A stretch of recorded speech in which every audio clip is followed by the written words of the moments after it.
Hello everybody and welcome along to VIR for a 1 hour 45 minute contest for the IMSA Prototype Challenge presented by Mazda. 22 cars in 2 separate classes at this classic road circuit configuration here on the Virginia-North Carolina border. 17 corners, 3¼ miles, and a circuit layout that has barely changed in all of the years that this facility has been here, challenging the local and international stars that have been on the circuit down through the years. The cars are already rolling on their formation lap. Jeremy, Sean, Shea, Adam will take you through the 1 hour 45 minutes, and Jeremy's next with the grids.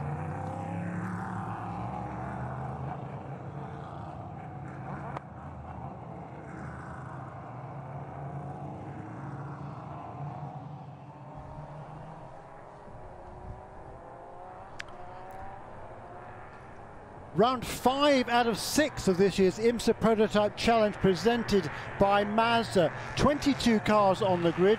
Will be 14 LMP3 cars and 8 MPCs. The LMP3s will start ahead of the MPCs. 2 cars at the back of the grid are car number 86 and number 11. They've both made some changes to their driver lineups before the start of the race to go to the back. Starting last will be Dave House for One Motorsports in car number 86. Alongside him with a change of starting driver will be Kyle Masson in car number 11, driving alongside his father, Robert. Onto the 10th row of the grid, Howard Jacobs will start car number 77, also for the Performance Tech Motorsports team. His teammate Stephen Dawes in a 19th position in car number 22. Paul LaHaye will start in car number 36 in the 18th position. That's for One Motorsports. Ahead of him in 17th on the grid, John Brownson for Eurosport Racing in car number 34. The front row of the grid in MPC, on second position, Tazio Otis for car number 28 for Wolf Motorsports, and on the pole position, Michael Klemecki in car number 31 for Eurosport Racing. Moving on to the LMP2 cars, 14th on the grid overall is Jim Garrett in car number 42 for P1 Motorsports. That's a Ligier JSP3. Similar car with his teammate Joel Janko in car number 25 on the inside of the 7th row. Ahead of them on the grid, another P1 Ligier, Matt Dickin aboard car number 17, and in the 11th position, car number 88 for 5 miles out racing, that's a Norma M30, is Charles Chi. Row 5 on the outside, Cameron Castles for Performance Tech Motorsports in car number 75, and Dean Baker for ANSA Motorsports in car number 4. Row 4 of the grid, Rob Hoders for K2R Motorsports in car number 51. And making his debut this weekend, Bruce Hamilton for Wolver Racing in car number 60. Row 3, Hannah Zellers for 5 miles out racing. We started the race. Yes. That was great. Sorry about that. Okay, well, let's continue to run around the grid in that case. Hannah Zellers in car number 87 and car number 3, Max Hanready on row 2. Keith Grant in car number 40 for Polestar and car number 7 for Leo Lamellas for Charles Rick Racing on the second row. And on the front row, Austin McCusker for 47 Motorsports in car number 47. And a pole sitter, the championship leader for Extreme Speed Motorsports in car number 30 is Chris Wright. And he keeps the lead off the start of the race. Thank you, Jeremy Shaw, for getting through the grid of this IMSA Prototype Challenge race. It is at Virginia International Raceway is where we find ourselves, and Chris Wright in the number 30 comes in as the championship leader to round 5 of 6. And he has a new co-driver this weekend, but it is all about him right now. Starting this race, he has a good lead over Austin McCusker in a Norma chassis, who is fighting off Leo Lamellas and Keith Grant in their 2 Ligiers as well. Off the lead, Michael Klemecki had a great start. He was already mixing it up with some of the LMP3 cars ahead of him, but for now, completing lap 1, Chris Wright holds on to the lead. Leo Lamellas is fighting to hold on to the 3rd position. Austin McCusker is just trying to keep eyes on Chris Wright, though, as they come through. And, oh, there's a spinner going into turn 1, 2 spinners, as a matter of fact. That is a white and purple car. Is that Joel Janko from the beginning in car number 25. The car that is stopped on track is the number 60. That is Bruce Hamilton in his Ligier, and it was 88. No, it was the Norma. So that was Charles Chi who came together with Bruce Hamilton. And both of them have continued. Chris Wright under a lot of pressure from the Norma of Austin McCusker. Race winner last time out was McCusker at Canadian Tire Motorsport Park. The Norma is very, very, very good on the straights, but it is the Ligier that holds the advantage through the twisty bits. Right now, though, Chris Wright needs to make sure that he has enough of a gap over the Norma, because when they come down the straight, the advantage goes to the car behind him. Yeah, so a good start there for Chris Wright. And but a lot of pressure going behind. Let's have a look at see what happened there. Charles Chi and number 60 car Bruce Hamilton getting together there. Bruce Hamilton is one of the they're both Masters contenders. And Charles Chi looked to just run into the back of Bruce Hamilton as we have a yellow flag. Leo Lamelas goes for a spin at the top of the roller coaster. Car 60 is stopped on course, so is Bruce Hamilton still there? Maybe wasn't able to get going again. And the yellow flag is out. Full course caution. We will be going to safety car. So 2 laps completed. This is a 1 hour and 45 minute race. There'll be a mandatory pit stop at some stage during the race. And during that pit stop, we'll have to take a minimum of 4 minutes. That's just to allow plenty of time to refuel the cars. The drivers will have to get out of the car, then get back in again. Some of the drivers are driving solo, but the majority, particularly in LMP3, have 2 drivers to share the car during this 1 hour and 45 minute race. Well, not only get out of the car, Jeremy, but importantly, climb back over the wall. They can't just stand next to the car, which we've seen people do before and then get trapped up. And yeah, that was a moment where Bruce Hamilton was not going to remove himself. The rear wheels were stuck on the dirt side as the lower half of the car was stuck flat on the pavement, so he needs a little bit of marshal power to try and get moving again. Little MX-5 leading the field around. Man, I would love to be driving even one of those around Virginia International Raceway. 3.27 miles, elevation changes aplenty. And the track right now, the story of the race, in case you're joining us for the first time today, has been changeable conditions. It rained earlier on. It doesn't look like it now, but the track was soaking wet. And we do have more thunderstorms in the area. It is possible to get a little bit of moisture falling for this race, which would be, for many drivers out there, Jeremy, the first time they would be running in these cars in the wet conditions. Yeah, so that'll be certainly a challenge for these drivers. Various incidents there on the first lap. Leo Lamelas there in car number 7 just locking up and just carrying too much speed at the top of the roller coaster. Around he goes, and he is one of the guys who's looking to try and get himself into contention for the championship. 4th place coming in here. Chris Wright, in the race leading car number 30 for Extreme Speed Motorsports. He leads the championships. He's got a 13-point edge over Austin McCusker in a Norma car number 47 for 47 Motorsports.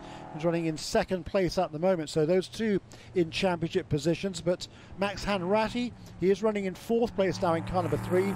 He's 3rd in the championship. Just 5 points behind McCusker and 5 points behind Hanratty is Leo Lamelas in that car number 7. And he was lucky there, was Lamelas, the young Brazilian, not to lose more than just a couple of positions. Bruce Hamilton has continued around the circuit. Good to see. The class split is going on right now, which will be extremely frustrating for Michael Klemecki, John Brownson, and Kyle Masson, who's showing has started the number 11 MPC entry that he shares with his father, Robert Masson, who's well involved in the championship. For those 3 cars, they had already managed to get around a pair of LMP3 cars, even though it was very early on into the race. The MPC cars, very nimble. I keep calling them go-karts on steroids because that's what they look like when you get up close to them. And the drivers who get to participate in these races, particularly drivers who have won championships in the MPC cars, miss them. Once they've graduated, they always talk about how fun they were. Yeah, very much true. And if it does get wet later on, certainly the guys in the LMP3 cars are going to be a little bit happier because they're going to have a roof over their heads. They'll certainly be drier. drier. The safety car is pulling off the racetrack there. We're going to go back to green with 3 laps in the books. Chris Wright is going to have to hold off Austin McCusker once again. Green flag is back out and waving. And I believe that was Bo Barfield standing up on the starter stand as Austin McCusker has a look down the inside of Chris Wright, and Chris Wright manages to shut the door. He should be able to pull out a tiny bit of a gap as Keith Grant is right there in third as well in the bright yellow Ligier. And then we find Cameron Castles. He must have made one heck of a start there. And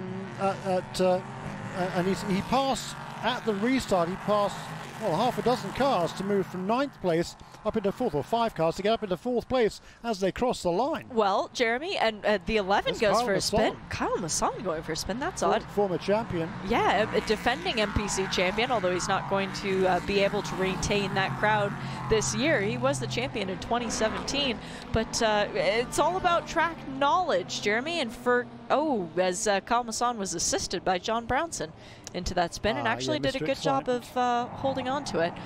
We've been talking about the advantage all day of having come off the track. You jump into another race car, you know where the grip is. That is exactly the case for Cameron Castles, albeit he was just driving a car with 620 horsepower. Now he's getting into an LMP3 machine, much tighter cockpit. He's going to have to recalibrate the brain, but he has the advantage over the competition. He knows where the grip is. It's true. It's dry. It's fully dry now, though, so they can turn some quick lap times. The pole time set earlier on today was a 1:42.3, so that's kind of the benchmark we can look forward to. This is the first time that LMP3 cars have raced at VIR. For John Brownson, running into the back of Kyle Masson could be very costly. He's the championship leader in the MPC class coming into this weekend as Jim Garrett goes off at the final turn and spins around. Doesn't hit anything though. We'll have to wait and see if he can get going again. It's showing as, yes, it is Jim Garrett in that number 42 at Ligier from P1 Motorsports.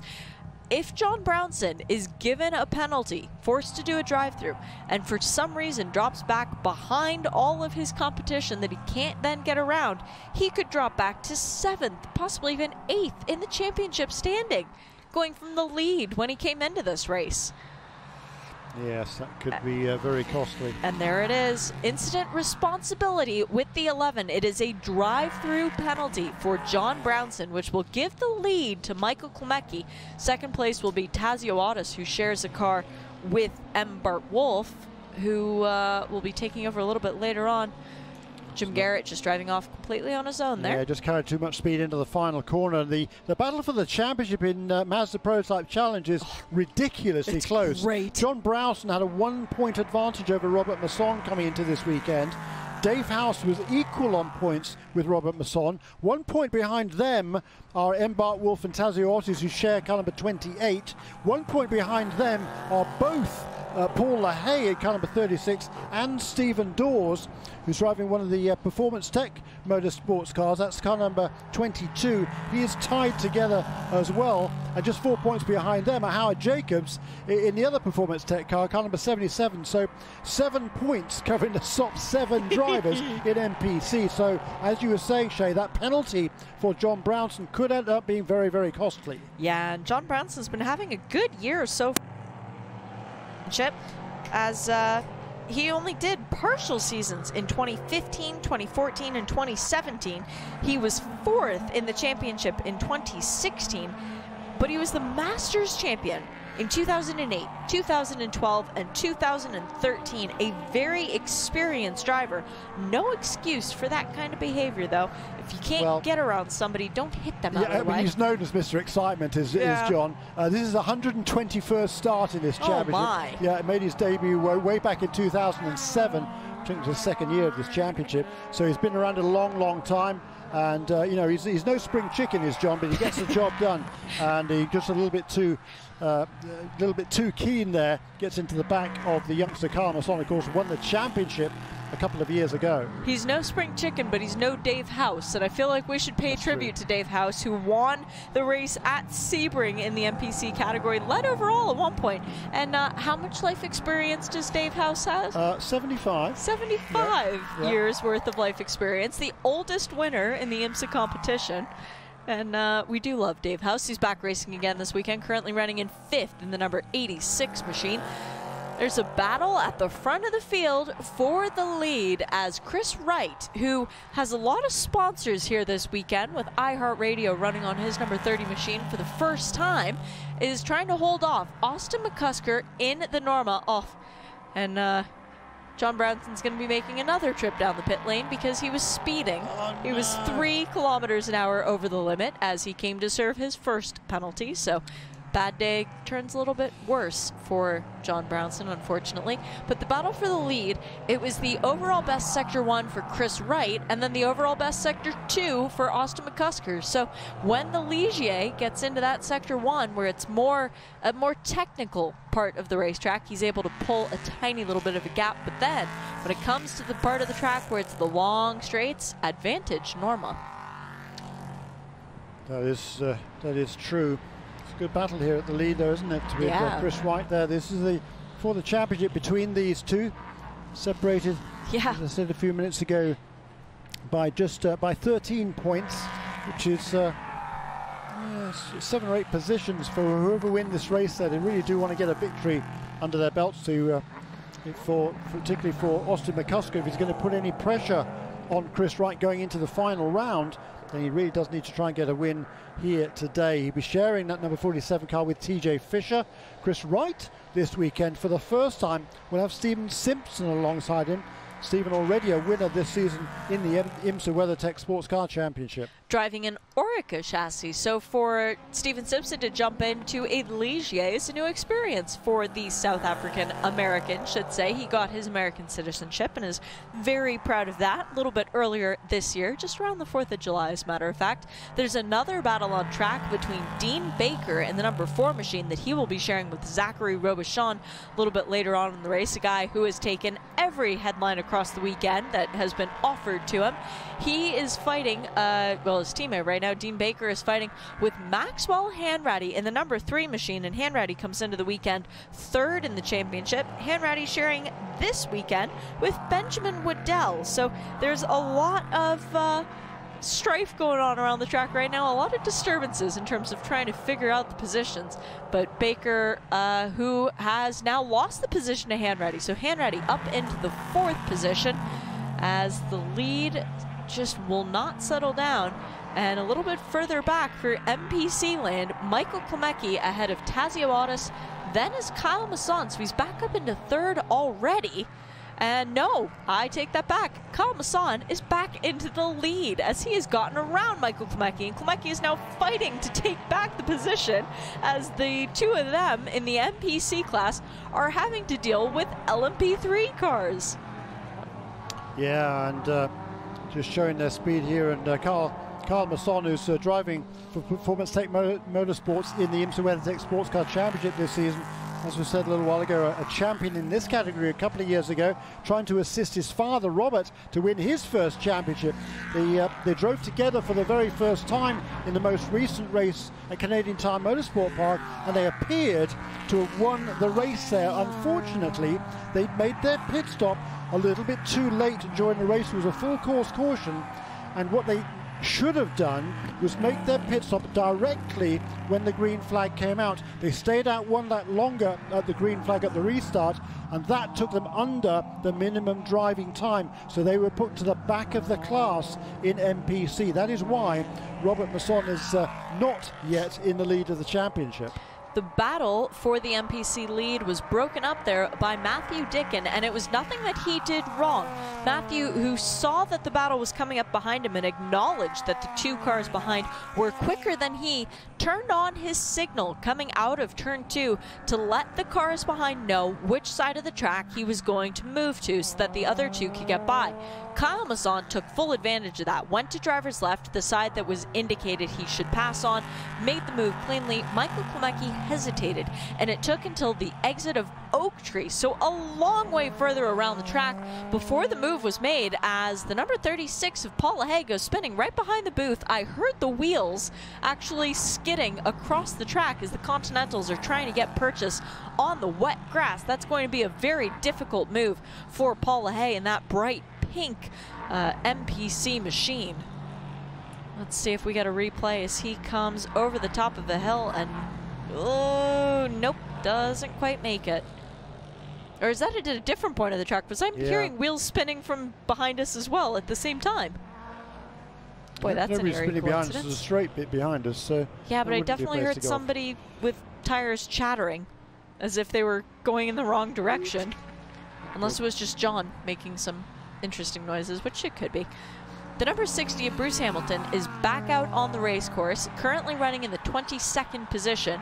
He is 1 lap off the lead and is now right ahead of Kyle Masson, who does not want to see an LMP3 car ahead of him, especially going into a part of the track where it is a faster bit. The LMP3 cars, the cars with closed cockpit where you cannot see the driver's helmet very easily, those are the cars with a bit more grunt. They've got the bigger engine to them, and they are supposed to be the faster car. The MPC car, where you can easily see the driver, it's an open cockpit, and those cars much more nimble through Sector 1 than, say, Sector 2. It's a bit like the Ligier versus the Norma in that sense, Jeremy. Yeah, good point. The two cars do make their speed in different places. Seeing a few spots of rain out there, I think, aren't we? Now the lap time for the leader dropped off by about 3 seconds on that last lap, 1:48.3. The fastest lap of the race was a 1:45.2. So conditions are getting a little bit treacherous out there at the moment. We are at 1 hour and 26 minutes to go in this race. Near enough about. Chris Wright leads almost 2 seconds ahead of Austin McCusker. They are a further almost 9 seconds clear of Keith Grant in the number 40. And then we find Maxwell Hanratty and Dean Baker in the 3 and 4 respectively to round out the top 5. Kyle Masson leads in MPC, having now put that lapped car of Bruce Hamilton behind him. He is 4 seconds clear of Michael Klemecki, and then almost 12 seconds ahead of Taziotis in 3rd in the MPC class, running in car number 28. Yeah, that's the 28 car that is currently in the 4th position in the championship, but only 2 points out of the lead. I love the MPC battles, especially coming into this race when we've got, well, effectively 7 drivers separated by 3 points. Now you might notice there's a special sticker on the Performance Tech racing cars. It's because they lost their crew chief in the time in between the last 2 races, Frankie Pershek, who we're all racing with heavy hearts missing Frankie. He was a great man who was always the last guy to have contact with the drivers. He was a brilliant mind, and Performance Tech, thinking about Frankie this weekend, they've made dedicated stickers to put on their race cars, and Frankie's already been on a couple of winning race cars so far this weekend. They're going to try and see if they can't continue the tradition and hopefully sweep both classes, because that's what Frankie would want them to do. Yeah, absolutely. One of the hardest working guys around. There's Michael Klemecki going for a spin, but yeah, for Performance Tech Motorsports, just really, really tough few weeks. And Frankie, just a great guy, super enthusiast. He's been with the O'Neill family, Brent and Gwen, for many, many years, and super close with the entire family. Just absolutely tragic. Just taken way too young. Oops, 88 has gone for a spin. Yeah, Charles, she's 2nd time out in the grass. Yeah, he's got himself up into the top 10 despite the earlier incident with Jim Garrett off the road again as well. It's getting slick out there, Jeremy. Yes, I think the rain is starting to fall down a bit more than it was previously. The windshield wipers are flickering on many of the cars, and there is no improvements in any of the sector times for anybody, so nobody's going quicker than they had previously. Howard Jacobs positively crawling around the circuit, almost getting in the way of the leaders. That was Chris Wright who had to check up, and then Austin McCusker in response. There's still 3 seconds between the two of them as Howard Jacobs goes for a spin at the final turn. Doesn't hit anything though. That's a good thing about Virginia International Raceway. You can go off the track. If you do, you're going to collect a lot of grass, and you don't want to get too much of that because it would clog up your radiator. Charles Shee off again, and Michael Klemecki off again. It's getting very tricky out there, Jeremy. Pit window is not yet open, though. No, that's right, and the gap between the first 2 came down a little bit on the last lap, but the race leader, Chris Wright, his last lap time, a 1:56.4, excuse me.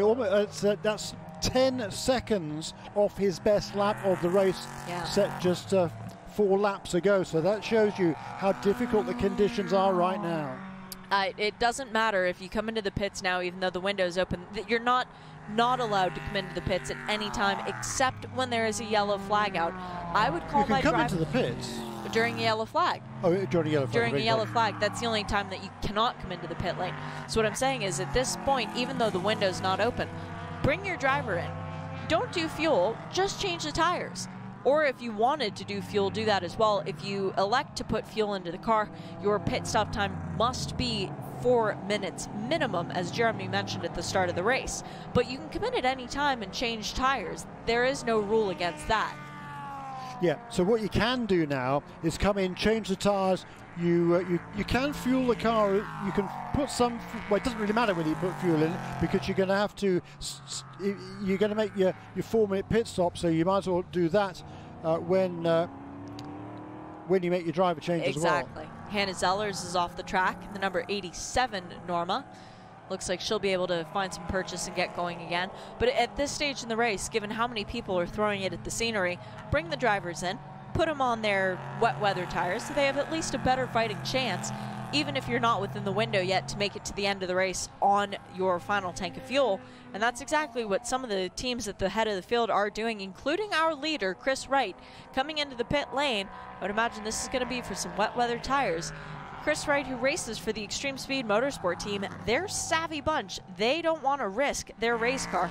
They're going to bring in Chris, put him on some wet weather tires, and the wildlife has even decided to go and head for the hills. It's even too wet for the deer population. So Chris Wright needs to be careful as he comes to a stop. Well done. And the ESM crew going to work, just changing the tires. So no fuel going in the car, which means he does not have to be on the pit lane for any time. He can come and go as he pleases. There is no 4-minute minimum as it is of yet. I completely agree with this strategy call. Yeah, you need to get onto wet weather tires. I think I'm not sure what the weather looks like. It's certainly pretty grey out there. I think it's unlikely that rain is going to abate, but only on part of the track is it fully wet. So you've got to be pretty convinced it's going to get wetter before you want to change onto the tires. And interesting to see which teams do decide to make that call and which don't. Austin McCusker, he has stayed out in car number 47. Dean Baker doing a really good job to be best of the Masters contenders. He's also staying out there in second place in car number 4. Leo Lamelas, after that spin early on, he moves it back up into 3rd position ahead of Cameron Castles. Kyle Masson now, he's going to be the guy to watch here. He's in the 5th position overall in car number 11 and leading the MPC cars class by a country mile. They're just looking at a weather radar map right now. There is a big blob of rain that is coming over us and looks that it'll be continuing to come over us for at least the next 30 minutes. Bring your driver in, put them onto the wet tires, and by the time those wet tires are used up or you need to change them, the pit window's open. Then you can change your driver, refuel the car, and change the tires again if need be. But the one important thing, to finish the race, you have to finish. You can't throw the car off the racetrack, as the number 3 is doing right now. That is Maxwell Hanratty, who manages to pull the car back on the course. And he's just come out of the pits. And Rob Holtz, who goes off course as well. Yep, Rob Holtz has done the same thing, also just coming out of the pit lane. So that would be cold wet weather tires then, that are not yet brought up to temperature, catching out some of the drivers who are driving as if they were still on the hot slicks, which would be better grip than the cold wet weather tires until they get up to temperature as well. And the 42 of Jim Garrett is off the course at turn 3. Hopefully he can find a little bit of traction. The Continental tires are brilliant. Whoa, somebody went way wide. I think that was Dean Baker in the yellow number 4. No, not Dean Baker in the yellow number 4. Who would that have been? Maybe Keith Grant in the yellow 40. Yep, that's who it was. Going for a bit of grass cutting. The Continental tires, brilliant. But they work better on the black stuff than they do on the green, guys. You gotta work with us a bit. Austin McCusker leads, having not yet come into the pit lane. Dean Baker is in 2nd in the number 4 Ligier that he shares with Zachary Robichon. Leo Lamelas is in 3rd in the number 7. And Jim Garrett just looping it, coming through turn 3, carrying a little bit too much speed. Kyle Masson also gives up the struggle. He comes onto pit lane in car number 11, the NPC class leader. That'll leave Dave House, I think, out in the front in the category, the 75-year-old for One Motorsports in car number 86. Oh, nope, no, he's not, No, because not. he's off in the grass, and Dave. he's trying to push the car uphill, and he's not quite going to make it. Hannah Zeller's off again in the number 87 Norma. This time at a slightly different part of the racetrack. Some of these, well, many of these drivers, having come out of the pits presumably on wet weather tyres, Yes. they're not finding it any easier. They're sliding off the road right away. So when you come out, these tyres are really, they're stone cold. Exactly. No tyre warmers, of course, in this championship, in North America in general. So they come out on cold tyres and on a wet track. It's super slippery. And these wet tyres won't have been used before either, because we haven't had any wet weather running, I don't think, at all this season, have we? No, we haven't. We had, where was that? That was last year at Watkins Glen, I believe, was the last wet running we had, when it was very, very, very wet. Dave House has not yet given up the fight. He's still trying to push the car uphill to get back toward the racetrack. It's tantalizingly close and just keeps getting wheel spin. Dave sitting with his visor open and rain falling gently on his clear visor. It's pretty scary to be. People sitting out there off the racetrack in these conditions. Charles Chi having trouble turning his number 88 as the car did not want to make the move into 4, and he rejoins just after 5. Oh gosh. Yeah, it's really critical to remind your driver when they come out of the pit lane, even if they're on wet tires, it's not like the grip is going to be instantaneously there. You still have to take time to build the heat into the tires. And oh, Dave House, he's gotten so close. He's almost high-sided it. Now he backs up a little bit as Michael Klemecki goes for a spin again. That's his 3rd or 4th.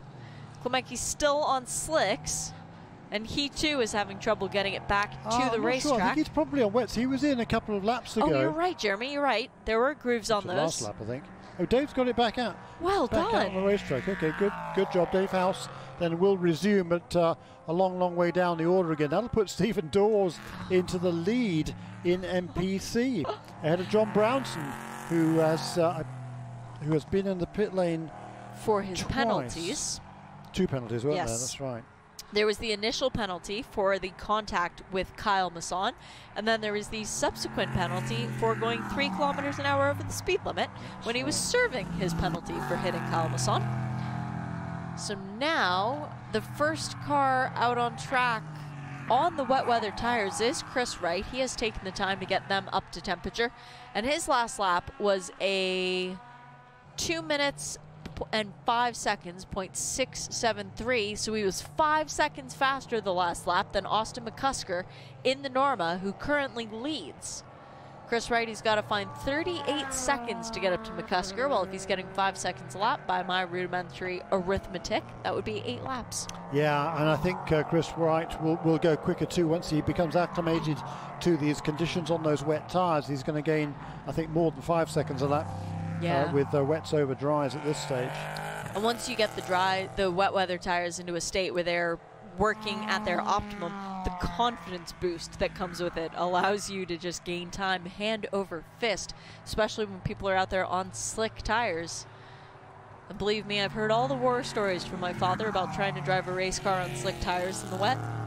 Something that you remember for a very long time. Yes, it's a challenge. I remember doing one race many years ago when I came in to make a pit stop to go from wets to dries, and there's a long pit stop. I couldn't figure out why, because there was no radio communication, at least in my car then, and I wasn't sure. They waved me out, and the car was all over the place. We had wets on one side of the car and dries on the other. Tell you what, that was a challenge. But as the track was drying out, it was actually really quite good, and the car was really fast. But it was really rather well interesting. One way. It didn't turn really well the other way. That's exactly right. Oh my! But we were overtaking people on a wet and dry line. As long as you chose the right side, it was great. We've got the 34 John Brownson in the pit lane again. This time it's not a penalty. They are changing the tires. They do the front ones first, then they'll take the jack and run around and change the back tires. And Leo Lamelas has got himself up into second place. He's finally got past Dean Baker in that number 4 car. So number 7 for Charles Wick's Racing in conjunction with Performance Tech Motorsports, by the way, is up into second place, a young Brazilian driver.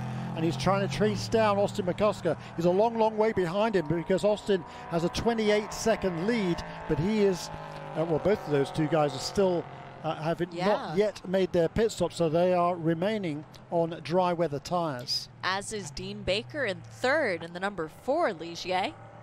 So the first car still Chris Wright, who is 8 seconds a lap better than the leaders at this point. And the rain is really coming down now. It's starting to be to the point where you can see it on the camera shots. It's that thick, and that will really be affecting the drivers who are still out there on the slick tires. They're going to be on the radios going, can I come in? Can I come in? Please? This is fun, but it's harrowing at this point. Yeah, it's really tricky, and they're all going to make their driver change, and the minimum time has not yet elapsed. It's another, an hour and 11 minutes to go, so another 10 minutes before they can make their stop to do the minimum driver time. Gosh, Stephen Dawes comes into the pit lane from the lead of the NPC class in the number 22 Performance Tech machine. And also the 40 of Keith Grant comes in after he had an off-roading adventure trying to avoid the stranded Jim Garrett in turn 3. They're checking the front of the car to make sure that there is no grass in the radiators, nothing to clog up the cooling ducts.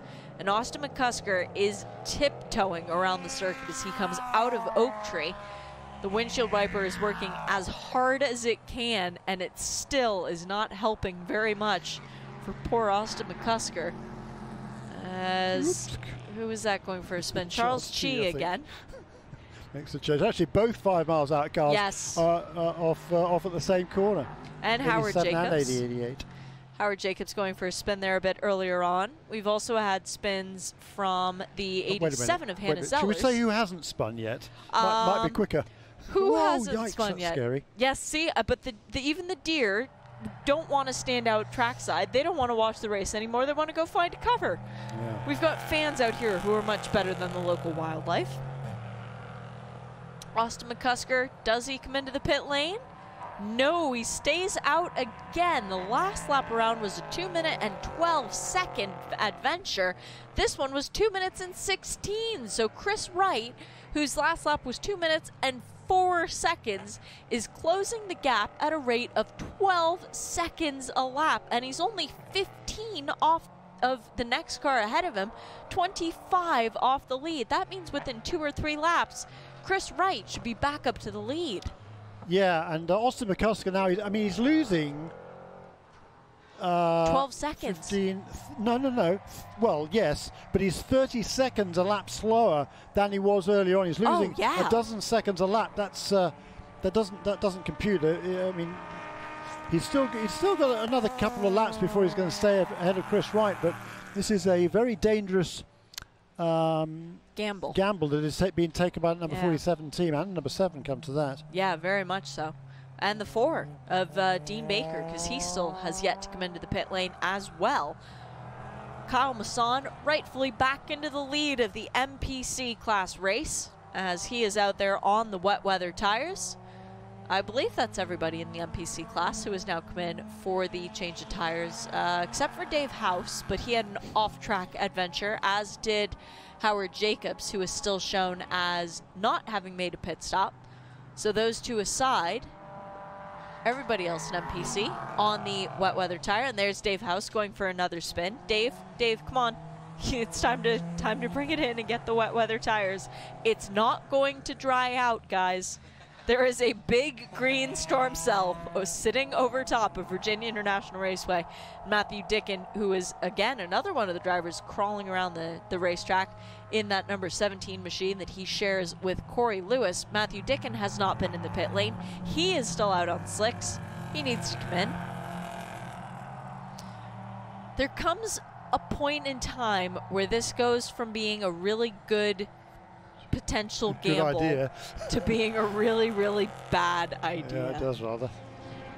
The light bulb that had flickered over some people's heads is now just sitting completely unilluminated. It will not turn on. as Dave House has spun. Ooh, he spun right in front of 2 of the LMP3 cars.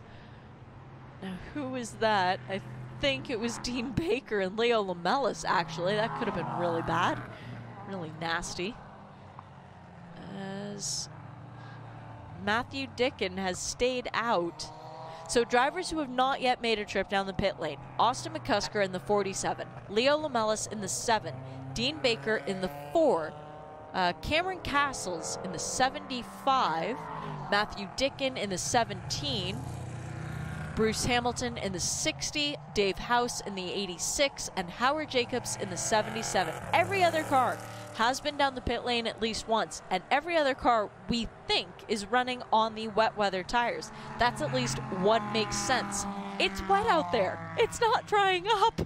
Yeah, and Chris Wright, he's moved past Dean Baker on that lap, and not only that, he's pulled away 13 seconds from him, because Dean Baker turned at 2 minutes 28 on that lap. The race leader at 2 minutes 20, Chris Wright at 2:12. The fastest guy on the track that lap was Max Hanratty in 6th position in car number 3. He turned to 2:11. He also is on wet weather tyres. He's second of those cars on wet weather tyres in car number 3 in 6th position. Austin McCusker, 2:20 last lap. Chris Wright, 2:12 last lap. So it was only an 8-second gain. I say only, tongue firmly in cheek, because the gap between the first 3 cars is 38 seconds, and I think that was partially because Chris Wright and Leo Lamelas were the 2 who came across the spinning Dave House, so Chris Wright had to back out of it at a point in time where he would have otherwise kept his foot firmly planted down. Cameron Castles has given up the unequal struggle in car number 75. He's brought that car onto pit lane. He was running smart. Well, he actually ran as high as 4th place. He did a really good job, did Cam, in that car, but that's clearly a battle that he wasn't going to win. It was only going to end up in tears. So he has made his pit stop. And look at Austin McCusker. Boy, I got to hand it to him. He's doing a fantastic job, because he's keeping that car, well, he's leading a race, let's leave it that way. And he's still got a lead of 35 seconds over Leo Lamelas, but he now is about to be overtaken, if he hasn't already been, I think perhaps he has now, by Chris Wright in car number 30. The other quick car on the track is car number 11, that's Kyle Masson. And we were just given a perfect visual representation of the difference between wet weather tires and dry tires in the current condition, because Kyle Masson drove by Dave House as if Dave House was not only chained to a post, but then was hugging it too, because he wasn't going anywhere. And Kyle Masson is booking, but so was Dave House before things got going, in terms of the weather opening up, and Dave wasn't going slowly on purpose. It's just the advantage you get when you're on the wet weather tires and conditions are like this. To me, there's just no point in being on slicks. The pit window is going to open soon. It's 45 minutes, isn't it, the minimum drive time? Yes, so that's still 5 minutes away, roughly. 4.5. Yeah. But Austin McCusker is crawling around the circuit. He's got to have eyes bigger than those on the deer that was bounding across the racetrack, because driving in these conditions is nerve-wracking in the best of times. You're driving a machine that costs more than you've ever made in your entire life when you're Austin McCusker, the youngster, and you're just thinking, don't throw it off, don't throw it off, don't throw it off. Yes, he's going for the championship lead, trying to fight Chris Wright off, who is coming like a steam train because he is on the proper tires for the conditions. 20 seconds faster the last lap was Chris Wright than Austin McCusker. Whoops. This would be terrifying. That's just like ice there at Oak Tree Corner. Austin McCusker, he could barely get that car turned, but turn it he does, and he keeps it on the racetrack. This is a tremendous effort by the youngster here from Long Island in car number 47. Glen Head in New York, that's on Long Island. He's doing that's a pretty ballsy job here. He's like Chris Wright, got a lot of open wheel experience. Yes. Not a lot in the sports cars, but he's doing a super job just to keep it on the island at this stage. Oh, for he's probably going to have to do just one more lap. He might be able to get away with it, come in to make. But there's make his Chris pit Wright. Stop. Exactly. Chris Wright just came through and took the lead of the race, and Austin McCusker couldn't do anything about it because Chris Wright was on the better tires. At the start of the lap, Chris Wright was 18.5 seconds behind Austin McCusker. That has come and gone, and the gap as they cross the start-finish line, once the timing screen corrects itself, Chris Wright will be in the lead of the race. How far back is Austin McCusker from Chris Wright? 4.3 seconds. So that is a switch of 23 seconds in the span of one lap. It was great strategy from the 47 Motorsports crew, from the Norma chassis, from Austin McCusker and TJ Fisher. They did a great drive at Canadian Tire Motorsport Park, got them their first win. They have 2 podiums on the year, finishing second at Daytona and Sebring, but I don't understand what's going on right now. As Howard Jacobs has gone off the track and Chris Wright goes off in avoidance of the stopped MPC car, cuts straight through turn 4, completely misses 5 and rejoins the track somewhere around 6. Oh man.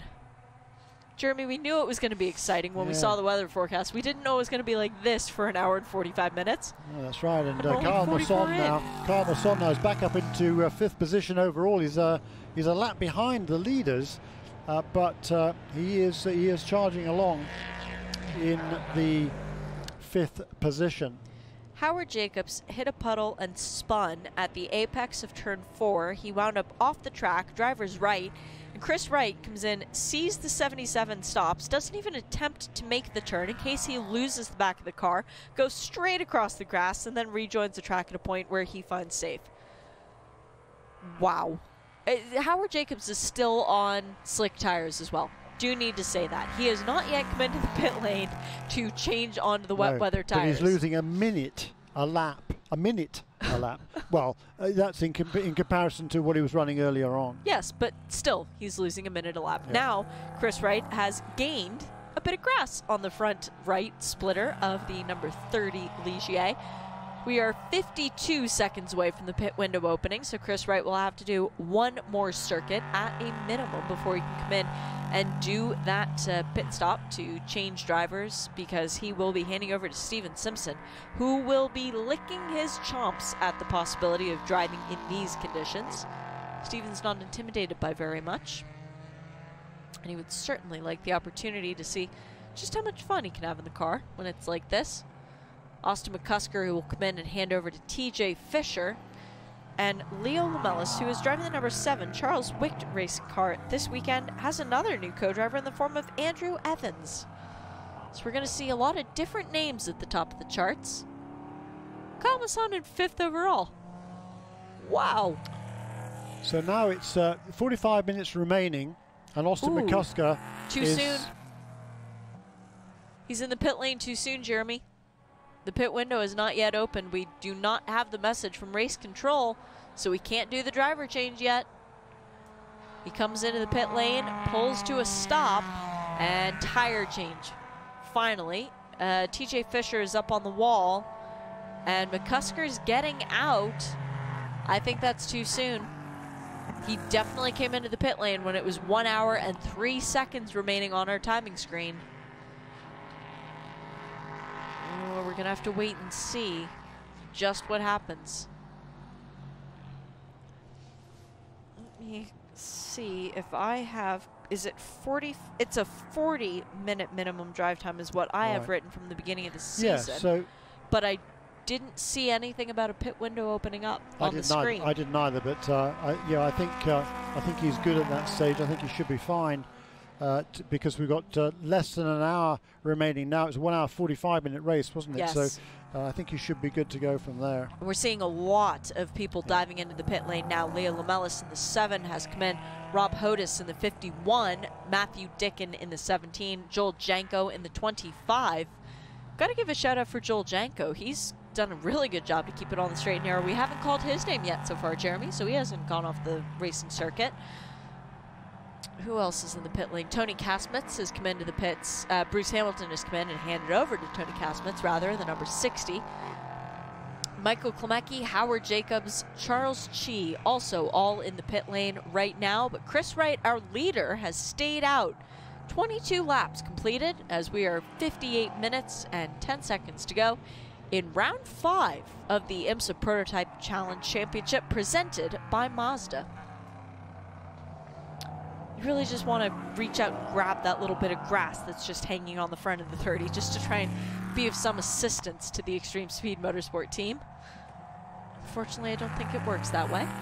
So it's ESM cars, first and second right now, as Chris Wright went off yet again at the same part of the track, but there was no Howard Jacobs sitting off track this time. Yeah, he did it on his own, didn't he? Unassisted this time around. But now he's got grass equally on both sides of the car, so maybe that was his strategy. Maybe it's helping balance out the weight a little bit better. ESM in first and second. Kyle Masson in third overall in the NPC category. He's got to be having an absolute blast out there right now. Comes Keith Grant in car number 40, the Polestar motor racing entry across the line. It's going to be in the 5th position, I reckon. Yeah, 4th with the other guys coming in and making their pit stops. Cameron Castles passing Stephen Dawes on track. 2 Performance Tech cars, 1 in the LMP3 category. And Cameron Castles, another one of the guys who's been very, very busy this weekend. Seeing a lot of flashing of an orange light in the right front headlight of a few different Ligiers. It was just going on Cameron Castle's number 75.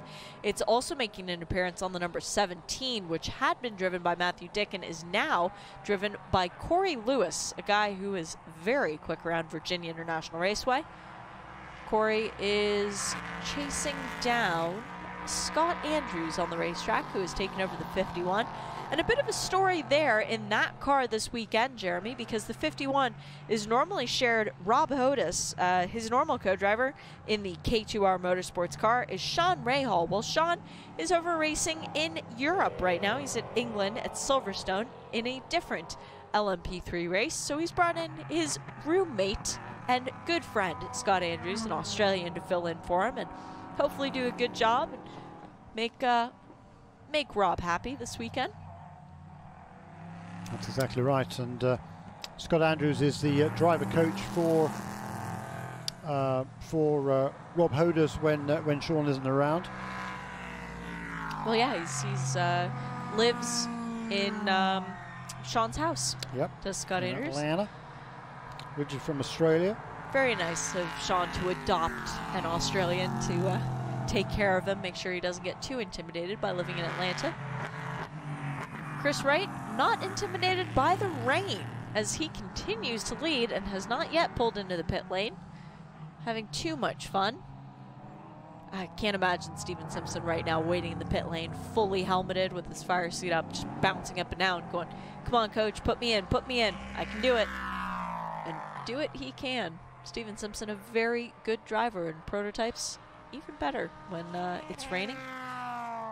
That 60 car, the Ligier, now driven by Tonis Katzmitz, the Estonian driver, has recovered quite nicely, still running down toward the bottom end of the field, but Tonis is definitely looking stable in that car.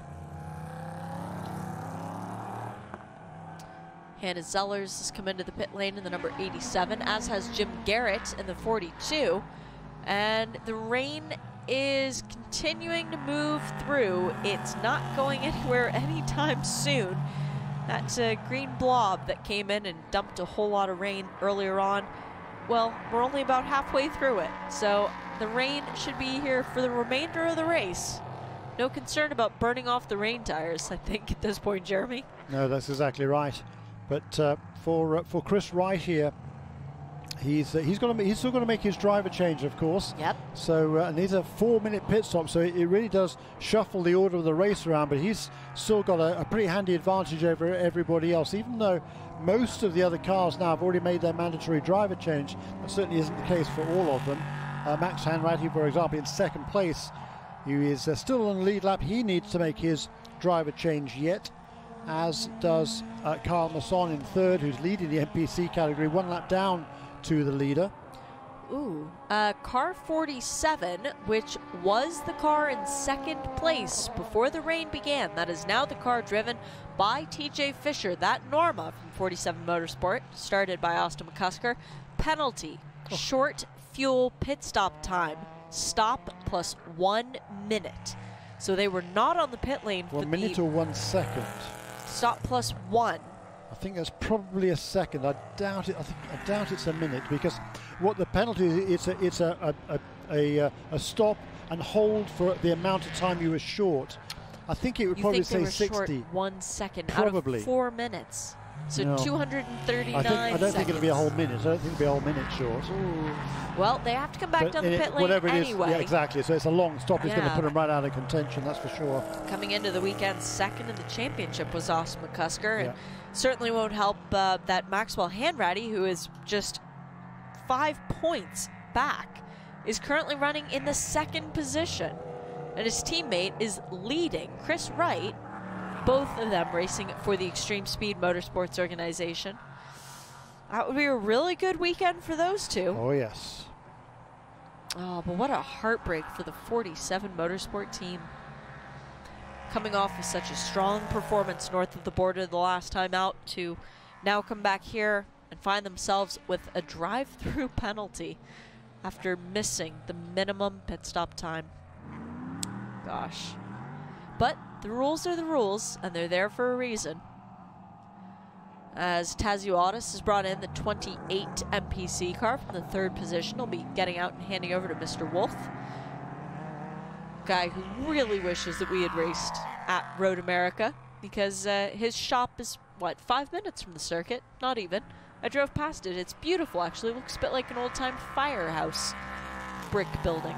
So Bart Wolf, who is from the Wisconsin area, taking over and getting an opportunity to drive through Virginia. Yep, so a lead now of about 71 seconds for Chris Wright over Max Hanratty. Max Hanratty took the gamble to stay out there on wet weather tyres as long as he possibly could, but it's probably cost him more than the time saved that would have been saved by making that pit stop at a different time. So there goes Austin And Jeremy, I bow to your knowledge. Okay, there he goes. It was 1 second. Yeah. He pulled into the penalty box, he stopped, and then the officials sent him on his way. Wow, that hurts. It does. You'd almost wish it was like 4 or 5 seconds when it's 1 second and you're sitting there going, no. So that'll put him well back. In terms of waiting until the last possible moment, though, it's something that you don't want to do in order of making your pit stop in the pit window. 40-minute minimum drive time, as the 87 is off the course again. Now, who's driving that now? It's Daniel Swanbeck, as Hannah Zellers has gotten out, but that is the 3rd or 4th trip off the racing surface for that Norma so far today. We saw at Canadian Tire Motorsport Park, the MPC leader, Kyle Masson, and his father, Robert Masson, did not get the minimum drive time because of waiting too long. There was a caution that came out. The pits were closed, as they are when the yellow flag waves, and they missed out, so they were therefore disqualified, even though they crossed the line first. I'm still seeing the 11 of Kyle Masson out on track, and we are at 49 minutes to go. Just pedantic. They weren't disqualified. They were just put to the back of the pack. So if you disqualify, you don't get any points at all. They just got last place points. Very good point. So that was costly in the championship. They didn't win the race, even though they crossed the line Exactly first. right. Yes, that's the verbiage. There were a couple of cars that had that penalty. Yes. At Road America. But the point is, you're going to have to refuel the MPC car. You're going to have to be on the pit lane for a total of 4 minutes, which means you've got 5 minutes left to get in the pit lane and do your driver change and do your refueling. Pull the guy in. You've pulled him within a close enough window to where if the caution came out now, you're in trouble, because Dr. Masson wouldn't get the minimum time, and he is the one who is looking for the championship lead. Yeah, that's right. There's no point. He's in the pit lane now. Excellent. So thank you for listening to me, guys. I do love the Performance Tech family. Brent O'Neill with Gwen, his wife, and their daughter Danielle, who's at the track again this weekend. So very good strategy from Performance Tech. They pushed it as long as they felt comfortable. I like having that 5-minute cushion. I'm okay with that.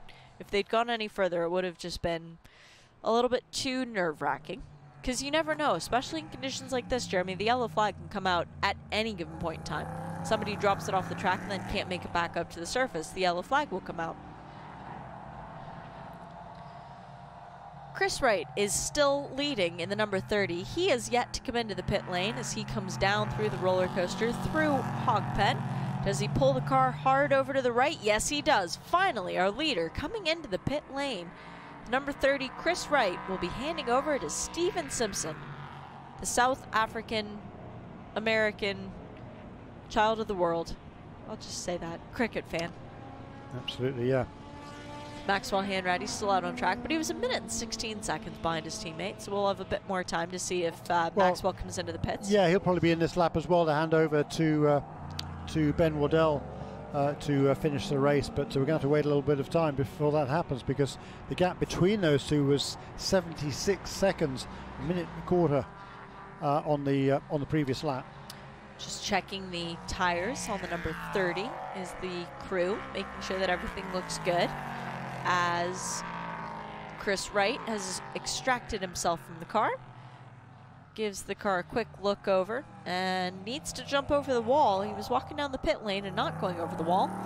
Here comes the number 3 down through the roller coaster section. It's so much fun, and what an elevation drop off it is when you actually go and stand there and watch the car as you see the headlights go from way above you to all of a sudden they disappear somewhere down below. It's really a cool sight.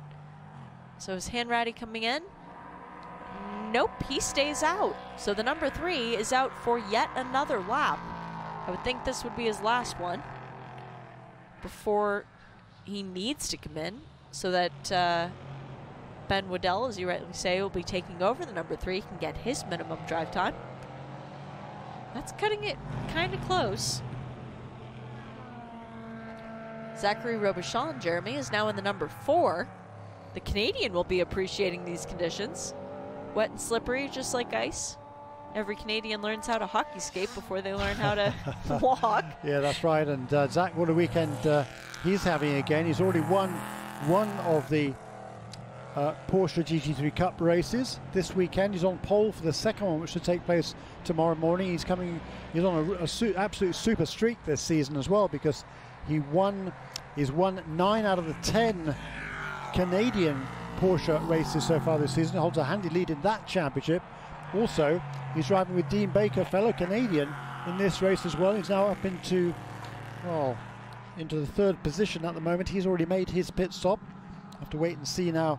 I think he'll be resuming. He's probably in 3rd place when everybody else has made their stops. Driving the IMSA Motorsports car, which ironically enough, the guy who is chasing him in the Canadian Championship would be a young Roman DeAngelis, took that car to victory in the first race of the year at Daytona International Speedway. So there's a lot of Canadian connections going on with that number 4 machine this weekend, shared with Dean Baker, a guy out of Bowmanville, Ontario, who drove the first stint of the race, who has a lot of open wheel experience himself. This LMP3 category has been really alluring towards guys with an open wheel background. You get to drive a car with a closed cockpit, which means in conditions like this, you're not getting a face full of water. You're nicely protected inside the cockpit of the car. Chris Wright's number 30, LMP3 Ligier, still in the pit lane, but Stephen Simpson has now installed himself that bright yellow helmet with a little bit of green and red from the South African flag, and then the silver stripes across the middle. He is in the car, the doors go down, and Stephen Simpson is getting ready to try out the Ligier chassis. And Max Hanratty did come into the pit lane, Jeremy.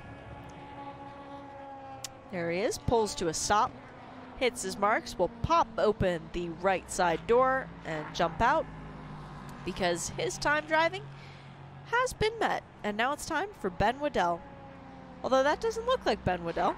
That looks sort of like Al Carter, for my money. Interesting. Wasn't paying attention. But looking at the driver standing on the other side of the wall wearing the invisible glass fire suit. Just interesting. Could be a borrowed fire suit for the weekend, though. Sticker tires on the number 30 machine for Stephen Simpson, as the rain lights are fully illuminated and flashing on the number 30. Stephen should go back out and easily reclaim the lead of the race if he is indeed out in front of Robichon on track, which we will find out here shortly. Yeah, well, Oh yes, yes, I think he'd be comfortably in front of Robichon. I think. We shall find Well, out. yeah, number 4 car was in quite a while ago, wasn't he? Yeah. And Robichon has been turning decent lap times. Came in on lap 19 to make his pit stop. But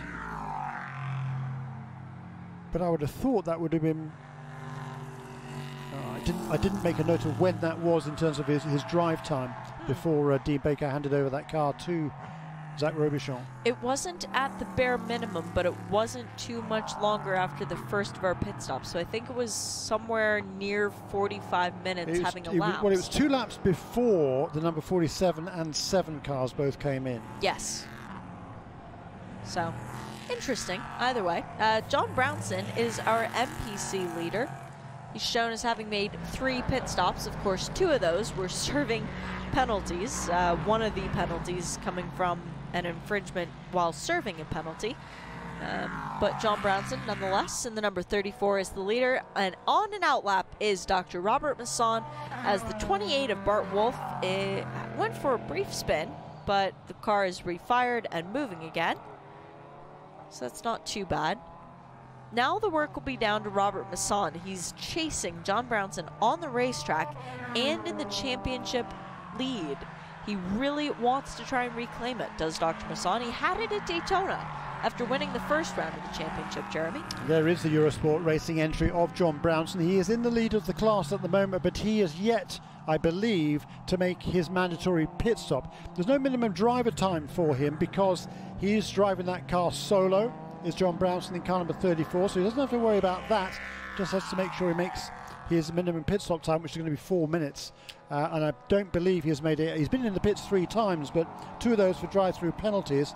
I think there was a 3rd time also probably for to take on wet weather tyres. I think you're spot on. And John Brownson, who has finished 2nd in the last 2 races, Barber Motorsport Park and Canadian Tire Motorsport Park, does not yet have a win on the season.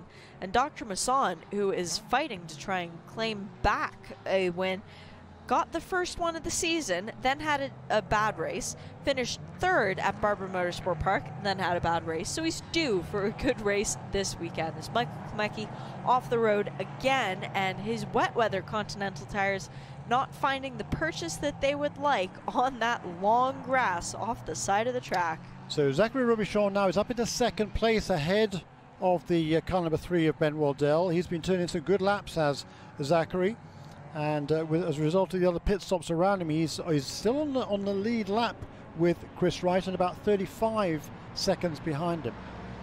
Michael Klemecki going into turn 1 ran off driver's left and then just spun it. He's at the same place where we saw the number 60 of Bruce Hamilton go off early on in the race and then not be able to rejoin under his own power. Klemecki, though, one-ups him. He gets back pointed in the right direction, and John Brownson's off the course from the MPC lead, and he is trying to get the car back uphill a little bit to get back on course. Can he do it, though? He's got a lot of traffic coming through. There's Paul LaHaye in the number 34 MPC. Oh, come on, John. No, he throws his hands up in frustration, does John Brownson. Wheel spin aplenty for the number 34, the red machine. But Dr. Masson in the number 11 MPC car for Performance Tech Motorsport coming across the start-finish line now. We'll see John Brownson stuck off the side of the racetrack and take the lead. Thank you and goodbye. So, Jeremy, have we worked out yet if Zach Robichon is anywhere near Steven Simpson or can get anywhere near him?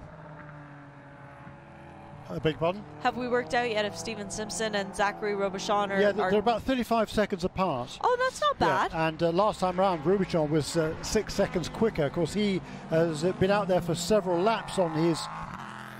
since taking over the wheel of the car, so he's fully up to speed. Steven Simpson is still getting up to speed, having just made his pit stop a couple of laps ago. Masson still off the course at turn 1, and Dr. Masson leads in the number 11, Brownson.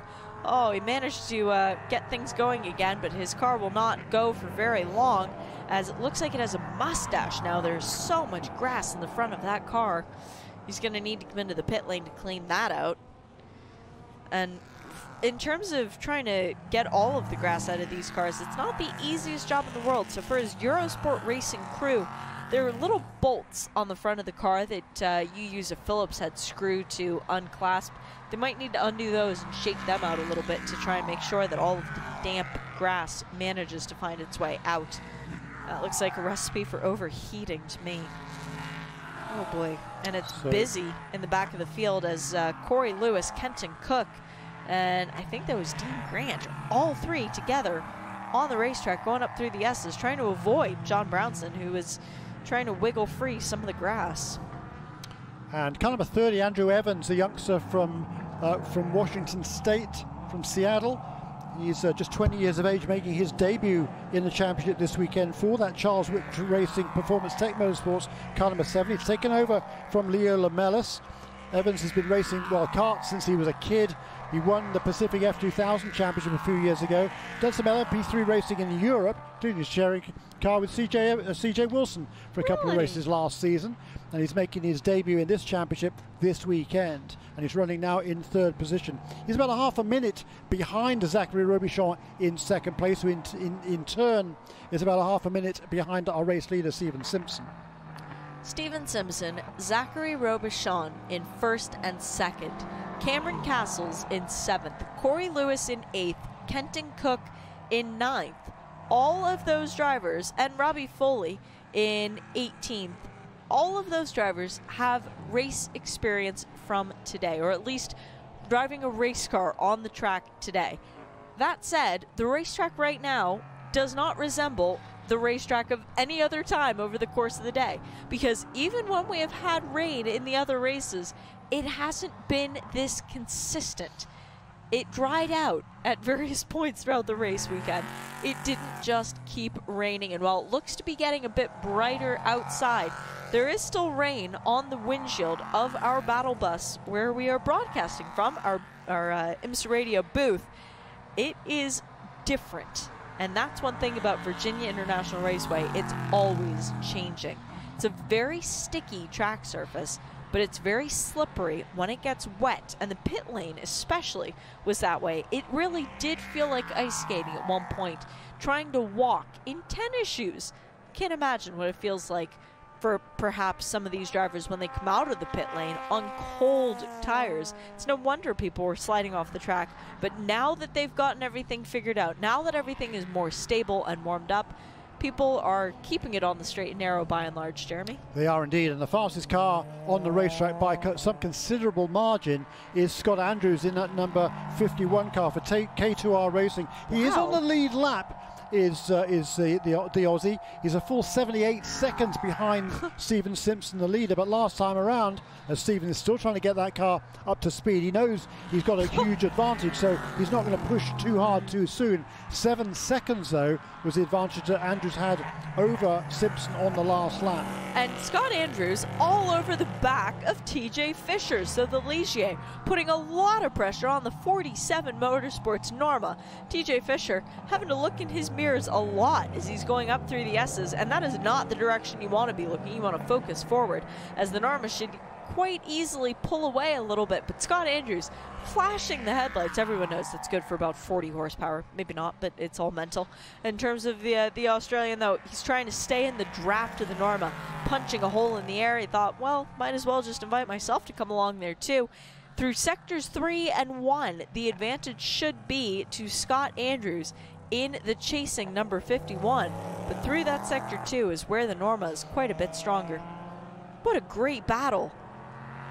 The bright yellow number 51, the K2R Motorsports car. It's really hard to miss, isn't it, Jeremy? Yeah, it is. It is a very distinctive colour scheme that Rob Hoda's adopted when he ran the Lamborghini Series a couple of years ago. Bobby Golazinski is the crew chief on this car. He runs the car for him. Bobby, a long-time crew chief in the old IndyCar days, or Champ Car cars, that glorious era of open-wheel racing. And now Scott Andrews, he's going to dive to the inside and make that pass pretty comfortably going into turn 1. That is now up into 5th place for Scott Andrews. That was a great move for Scott, and now he needs to set his sights further ahead and try to catch up to Benjamin Waddell in the number 3. Another one of those cars that's always easy to see because it always wears the ESM traditional colors, the black and the green, with the Tequila Patron B on the side of it. As the 34, the Eurosport racing crew has gotten John Brownson's car back.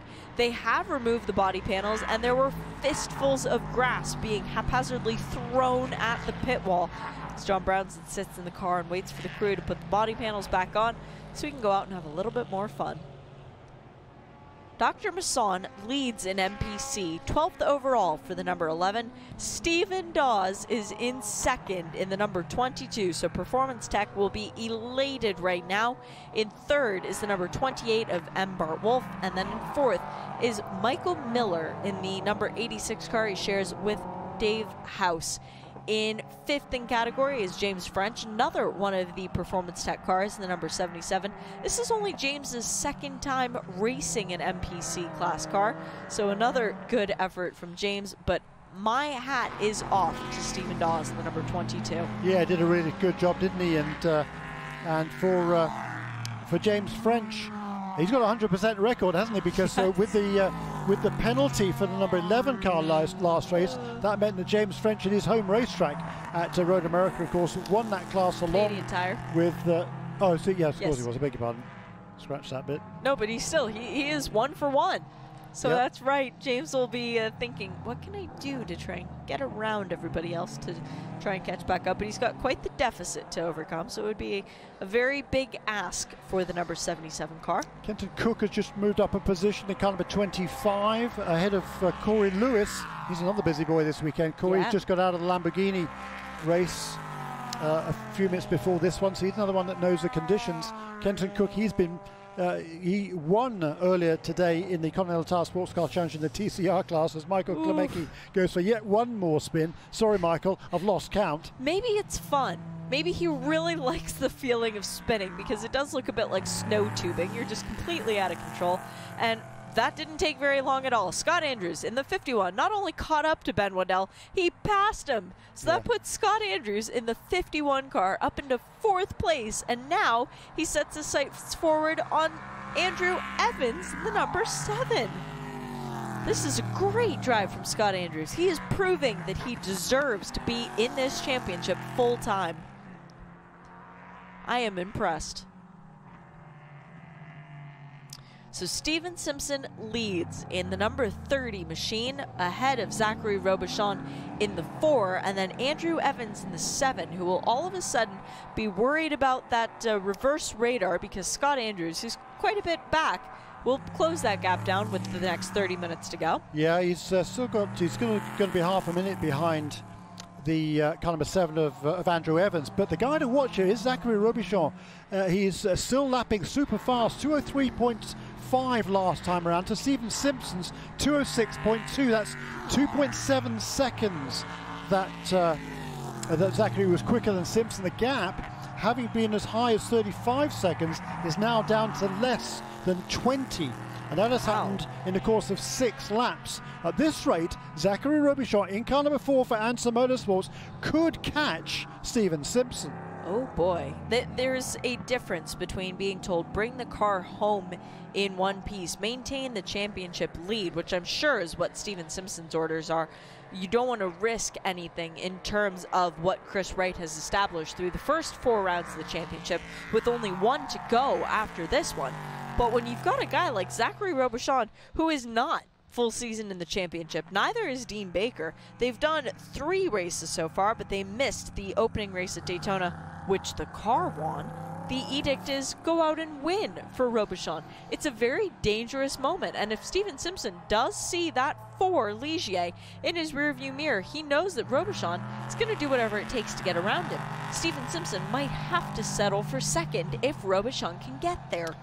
Just ahead of Steven Simpson on the road here, can't quite see him at the moment, we'll do it in a couple of seconds time now as they head into turn 1, is Cameron Castles. Hats off to Cameron. He's running in the 7th position overall. He's still on the same lap as the race leader. He'll lose that momentarily, I believe, but he's done a really, really good job as Cameron Castles in that car number 75 for Performance Tech Motorsports. It really ahead has. of a lot more accomplished drivers, or experienced drivers, let me put it that way. Yeah, well, he's ahead of, right now, Kenton Cook, who has already won a race today. Corey Lewis, who's already been on the podium from a couple of races today. And it's been a very good drive today in everything that he has piloted, because he's been in a couple of different cars for Cameron Castles. I made the joke before about Canadians with slippery conditions. Cameron Castles falls into that category as well, Jeremy. Very much so, yes, he does. Steven Simpson, I think, has got the message quite clearly. His last lap was his fastest, a 2:04.8. Zachary Robichon still pulled a second on him on that last lap, but I don't think a second a lap is going to be enough to gain the lead. Will it? 2 minutes to go. We've got 27 minutes remaining, 14 laps, 17 seconds of lead. It's going to be close. It would be close. So, but Steven Simpson now is in his stride. He's a hugely experienced driver. Zachary, he's done a race in these cars before, albeit not in damp conditions that we have right now. But certainly that'll play to his favour. And Steven Simpson, this is the first time he's driven this car. He has done a little bit of testing in this car, actually in this particular car, last year, but that was it. He hasn't raced in this championship before. Almost nobody in this championship right now has raced in these sort of conditions. That's because true. The race at Watkins Glen last year, I was talking with Robbie Foley yesterday, and he said that the first time he ever drove one of these cars was in these conditions. So he's got a little bit of an idea for what it's like, but he said you don't really get a good feeling because the tires have changed so much. Continental has brought a different tire this year that performs much better than the one did last year even. So the wet weather tires, they didn't really know what to expect going into the race today. They knew it was going to be wet. They knew they were going to be using the wet weather Contis, but they just weren't entirely sure how good they were going to be. And given the rate of people sliding off once the Continentals have gotten fully up to temperature and performance level, I would say they are pretty darn good. Yeah. I'm still watching that gap between first and second place. It's down to 15 seconds now. Oh, it was 35. That was 7 laps ago. So that's an average of 3 seconds a lap that he's been closing in. Robichon on Simpson. This time around it was 2 seconds. And with 25 minutes remaining, Steven's going to have to get on with the game here. He's going to have to up his pace a little bit more to match or at least get closer to the pace of Zachary Robichon, or he's going to have his mirrors full. Danger, danger, danger time for Steven Simpson, because he's driving a car that he is not terribly familiar with. And if you get on the radio telling him to push a little bit harder, that is when some mistakes can be made. I'm not sure I would want to tell Steven to push any harder in the current conditions. I would just let him do his thing. And when he sees a car in his rearview mirror that is for position catching him, let his instincts take over. Yeah. He's got very good instincts. Here's Robert Masson in car number 11, taking over from his son Kyle. And what a story would that be for this family from Windermere in Florida. He's leading the MPC, excuse me, the Mazda Prototype Challenge category, and he's got a pretty handy margin over Stephen Dawes in car number 22. But he's not leading the points. He's one back on John Brownson coming into the race this weekend. A win today, and given that Brownson is currently 7th in category, would give Masson the lead. His points right now, he's tied with Dave House. Dave's car is 4th, so Masson would have a nice lead at the end of the day. Bart Wolff in 3rd. It would make an interesting championship battle for 2nd, however, but Dr. Masson doesn't really care about 2nd. He only wants to win. Yeah, there's Masson just been passed there by Scott Andrews in car number 51, and he is absolutely flying. He's reducing that deficit to car number 7 of Andrew Evans ahead of him. 4.5 seconds last time around was the edge that Scott Andrews had over Andrew Evans. So pretty soon we're going to see a new 3rd place car. That's the K2R yellow and black machine. Here it is on screen right now of Scott Andrews. And very important for that car is that Rob Hodis, who is the co-driver, is a Masters class entrant. He is a driver of a certain vintage. So for Hodes, who comes into the weekend leading in second in the Masters category, he was 4 points behind Jim Garrett in the number 42 machine. That car is 13th in the LMP3 category. It's going to be a swap of championship position. So bringing Scott Andrews into the car this weekend because Sean Rahal was unavailable, certainly a good move for Rob Hodes. And this is the battle right here. The black and red car, that is Andrew Evans. The black and yellow car, that is Scott Andrews. He's made up on his last lap. He's made up 5 seconds again. It's just going to be a matter of moments before Scott Andrews makes this pass. But he's got to be careful where he makes it. You're coming up here to the uphill, the climbing S's. That's a difficult place to make a pass. He knows he's way faster than Evans. He's going to make that pass, but he also has to realize he's 45 seconds behind Zachary Robichon, and he's not fast enough. He's a lot quicker. He's a second or so a lap quicker than Robichon, but he's not going to catch him unless there is a full course caution. So he's just got to be patient here, Scott Andrews. Perfect He's done a move. beautiful move. Down to the inside under braking for Oak Tree Corner, makes that pass. Up into third place for Scott Andrews in car number 51. And at this point, Jeremy, I don't think he even cares that Zachary Robichon is out of reach without the assistance of a full course caution. Scott Andrews is auditioning. He is showing every other team why they need him in their car. He's a free agent. He is not a full season entrant in this championship. And he's saying, look what I can do with an LMP3 machine. Wouldn't you like me to be your co-driver? Well, guess what? You can. He's doing exactly what any driver needs to do. Yeah. It's perfect. Oops, Paul Lahey off the road again. He's 6th in the Mazda Prototype Challenge category. A couple of laps down on Robert Masson, who leads. And Robert Masson, by the way, his lead over Stephen Dawes, even though they're turning fairly similar lap times, is over a minute. So he's well in control there. But Michael Miller has taken over from Dave House in car number 86 for One Motorsports, and he is closing pretty rapidly, or very rapidly, on Stephen Dawes. He's a lot faster, is Michael. He's got past Bart Wolf and is pulling away quite quickly, and he's closing rapidly on Stephen Dawes. That's for second and third. Number 22 ahead of number 86 in MPC. A part of me hopes that he doesn't, though, Jeremy, because Stephen Dawes, second place would be his best ever finish in the MPC category. He was 4th at both Daytona and Canadian Tire Motorsport Park. His best ever finish was 3rd at Sebring. It was his first podium. He didn't get to finish the race at Barber Motorsport Park.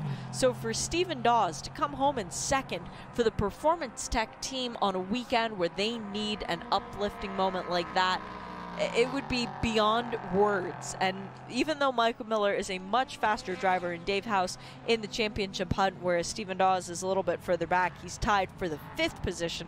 I would just really love to see a win like that, a guy getting a finish where he's never even been anywhere near second place before. Dave House, who has a win from earlier on in the season, that was at Sebring, where he drove a brilliant race, drove by himself. At one point, stayed out of the pit so long, we thought maybe he was making fuel and just didn't need to pit, and did a really good job there. He's already experienced what it's like to be on the top step of the podium.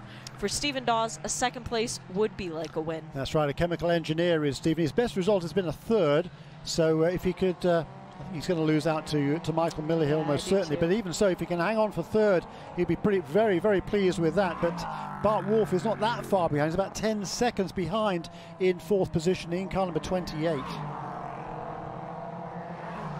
Steven Simpson now almost 15 seconds, so the gap has almost stabilized between the first two. Scott Andrews a further 45 seconds behind Zachary Robichon. That's absolutely correct. In fact, it's extended a little bit over the last couple of laps. Steven Simpson's just turned his 3 best laps of the race, a 204.4, a 203.2, and then last time around a 202.7. So Steven Simpson now is fully into his stride. He's being informed over the radio from Extreme Speed Motorsports what the gap is from first to second. He's responded absolutely perfectly, and he's going to now to try and manage that gap in the final stages of the race. Dr. Masson has a very handy lead over the rest of the competition, doesn't he, Jeremy? He keeps showing up as 1 lap, but I know that Stephen Dawes is... It's a bit over a minute. Yeah. but he's going very slowly by my eye as he moves out of the way of an LMP3 car. I think Dr. Masson is slowing. Jeremy, I think something's wrong with the 11. And he's looking around in his mirrors. Dr. Masson, he's crawling to almost a stop as he's going into turn 2. Yes, he is, isn't he? Oh, no. And that's the 77 going past him now. It's not for position, James French. That was he was a lap behind. Yep. So gaining that lap back. What is going on with Dr. Masson's car? Maybe some sort of electrical glitch due to all the rain that's going on? Car 11 is still continuing, although he's moving very slowly. This would mean that Stephen Dawes would be pumped into the lead of the race. Masson is at a snail's pace right now. He's talking on the radio to his performance tech engineers back on the wall, trying to let them know what's going on. Maybe he's stuck in a gear. There's a green light on his dashboard that is reflecting on his helmet visor as Stephen Dawes is closing in. Dr. Masson just exiting 4, coming through 5 as Stephen Dawes turns into turn 4. The gap now down to almost nothing between the 2 team cars. Oh my goodness, could Stephen Dawes lead the MPC category? It's about to happen as Dr. Masson is going very slowly up toward the S's. And back behind him is Stephen Dawes in the number 22, immediately followed by Michael Kamecki, who is a further lap down. There's the lead change. Stephen Dawes for Performance Tech in the number 22 leads MPC with 16 and a half minutes to go in round 5 of the race at Virginia International Raceway. Drama has struck Dr. Robert Masson, who looked to be on for taking over the championship lead. Yeah, that's cruel luck for the Masson family. For Performance Tech Motorsports, they'll be disappointed, of course, because Robert is going for the championship. Stephen isn't, but Stephen is a teammate there at Performance Tech. So for now, at least, the lead in MPC will remain with Performance Tech Motorsports. But Michael Miller is looming, and in fact, the last couple of laps, Stephen has upped his pace. And he's pretty much running the same sort of speed as Michael Miller in 3rd place. And in fairness, Jeremy, Stephen Dawes comes into the weekend on 109 points, tied for 5th. That's of course. The leader was only 112 points. You're absolutely right. You're absolutely right. Wow. I am stunned by what's going on right now. It's poor Dr. Masson sitting in the car has actually come to a stop. So he has stopped trying to make his way all the way around the track. Why has he stopped it there? I don't think he had a choice. I think it just gave up on him there. And he just hit the brakes. He sees a break in the fence where the orange is indicated on the guardrail. But he didn't pull over towards it. That's the problem. No, he didn't pull off the racing circuit to try and go towards it across the grass. I wonder if something is seized on him now. Stephen Simpson, last time around, our race leader in car number 30. He's just turned his best lap of the race, a 2:01.9. And the gap between himself and 2nd place, 13.2 seconds last time around. Robichon just a little bit quicker, but only about half a second or so, with just under 15 minutes remaining in this race. When I talked with the Performance Tech team earlier in the week, Jeremy, they mentioned something about the radio communication does go out around the south side of the course, and the full course yellow has come out. I wonder if Dr. Masson could no longer hear from his team if they were trying to feed him instructions on what to do, if they were telling him to stop the car, if there was going to be some sort of drama in terms of the engine or something else more sinister going forward. But the full course caution is out, and it is for car number 11. Robert Masson stopped on course, will need some help to get his MPC car that he had been leading before drama struck. He needs some help to get that back to the pit lane. Well, this makes things interesting. Well, yes, it does rather. Just under 14 minutes to go. James French just checking with the safety car if he's supposed to go around, and the little head bob given from James French assures me that he was told to pass by. Yeah, and this is going to give James an opportunity to go for the win here. 2 for 2. Because, yeah, he's running in 4th place now, a long, long way behind, about 1 minute and 12 seconds behind Stephen Dawes. But with this safety car, he's going to be able to close right up again. And I think we're probably going to have the class split, aren't we? So that's going to put him right on the tail of the leaders. This is going to be a fascinating conclusion to this race. It's a shame that Robert wasn't able to get that car out of the way and to safety, but the safety team here doing a fantastic job. Going as fast as they can. Yes, they are. They'll just pull him to a safe location. Yeah. Actually, he seems to be trying to... No, I think he's trying to get to a safe location, get that car out of the way, and get running towards the end. We've got, 6 cars on the lead lap. That's number 30 of Stephen Simpson, number 4 of Zachary Robichon, the number 51 of Scott Andrews, the number 7 of Andrew Evans, number 3 of Ben Waddell, and also TJ Fisher, I believe, in car number 47. They're not yet come to the start-finish line. They're a long, long, long way behind, but I believe they are still on the lead lap. Kenton Cook, I believe, is going to be the first car 1 lap down in car number 25. Have to wait to see. Difficult to see that from our where we're judging here, and kind of doing a lap chart from the scoring, which is not ideal. But you're making it work, and we appreciate that, Jeremy. Yeah, no, I'm pretty sure TJ is still on the lead lap. All right, so prepare for the pass around. The command has been given from race control. We're 12 minutes to go in this round 5 of the IMSA Prototype Challenge presented by Mazda Championship. And what they mean by the pass around is that any cars, it applies only to MPC cars that are between the safety car and the class leader, which is Stephen Dawes, car number 22. Any cars that are between those two are able to go past the LMP3 cars, past the safety car, and run around to the back of the field. So Paul LaHaye and Michael Klemecki are the 2 who apply there. Correct, but they are, I think they're 2 laps off the ultimate pace, so they'll get 1 lap back perhaps if they want to. It's optional, you don't have to do that. But it'll get 1 lap back, but I think it's just going to be the 4 cars on the lead lap in MPC, number 22, 86, 28 and 77. Commence pass around. I don't see any cars moving though. So they might have elected just to stay where they were and wait for the class split to happen. The pass around is ongoing, so we have another message from race control to say that, hey, guys, it's going on. So doing that at the same time. Yes. And number 88 car, it's moving forward. That's Memo Gidley, but he's 4 laps behind everybody else. So he's taken over from Charles Chi in that number 88 car. Many laps off the pace.